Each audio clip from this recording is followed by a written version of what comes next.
The 12 Dancing Princesses by the Brothers Grimm. Once upon a time there was a king who had 12 beautiful daughters. They all slept in 12 beds, lined up in one grand room.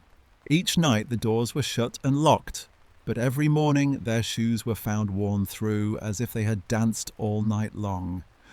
No one could discover how it happened or where they went, so the king made a proclamation throughout the land. Whoever could uncover the secret of where his daughters danced at night would be rewarded. He could marry whichever princess he liked best and would become king after the old king's death.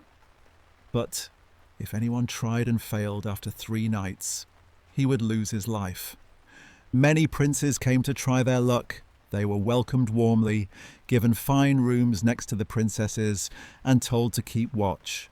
But every single one fell fast asleep, and by morning the princess's shoes were again worn through.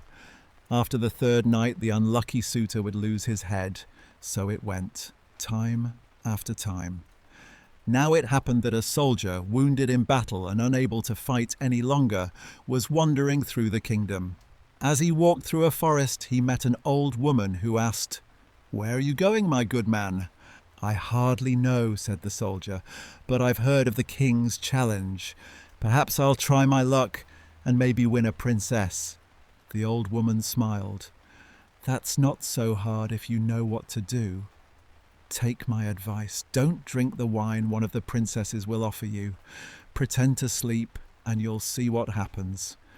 Then she handed him a cloak. "When you wear this," she said, "you'll be invisible. You can follow them wherever they go."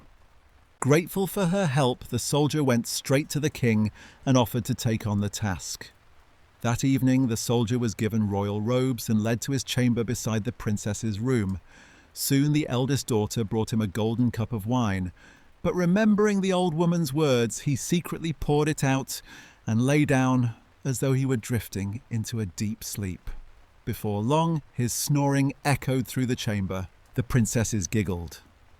"This one's no different from the rest," said the eldest. They hurried to their chests, took out their fine gowns, and dressed themselves before the mirror. Their jewels sparkled like starlight, but the youngest princess frowned. "I don't know why, but I feel uneasy. Something isn't right." "Oh, nonsense," said the eldest. "You're always afraid. Have you forgotten how many princes have failed before? And even if this soldier hadn't drunk his wine, he'd be fast asleep by now."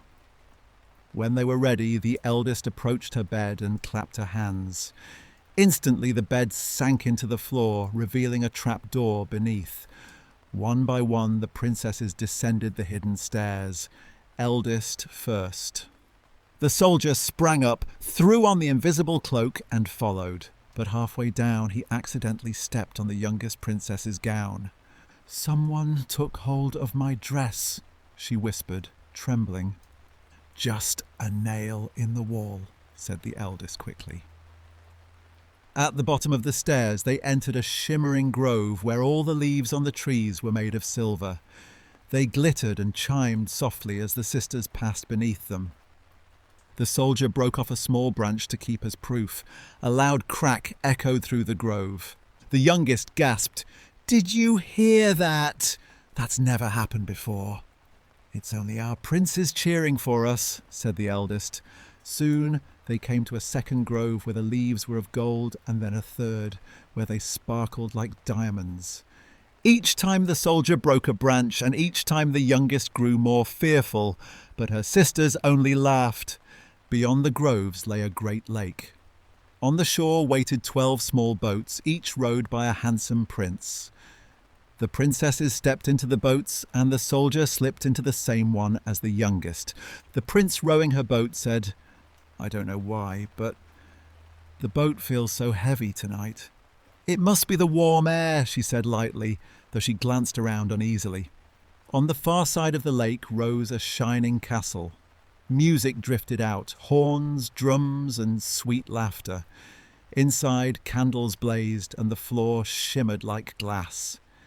Each princess danced with her prince. The invisible soldier danced too, unseen among them, and whenever a cup of wine was poured, he drank it dry before it reached their lips. The youngest trembled. "Someone's here," she whispered, but again the eldest silenced her. They danced until 3 o'clock in the morning. Their shoes were worn to ribbons, and the princes rowed them back across the lake. This time the soldier slipped into the eldest's boat. When they reached their room, he ran ahead, lay down on his bed, and began to snore. The sisters, exhausted, changed out of their gowns and fell fast asleep. The same thing happened again the next night, and the next. Each time the soldier followed them through the groves of silver, gold, and diamonds. On the third night he carried away one of the golden cups from the castle as final proof. When the 3 nights were over, he was brought before the king. The 12 princesses stood behind the door, listening anxiously. "Well," said the king, "where do my daughters go at night?" The soldier bowed and answered, "They dance with 12 princes in a castle beneath the ground." He showed the king the silver, gold, and diamond branches, and the golden cup.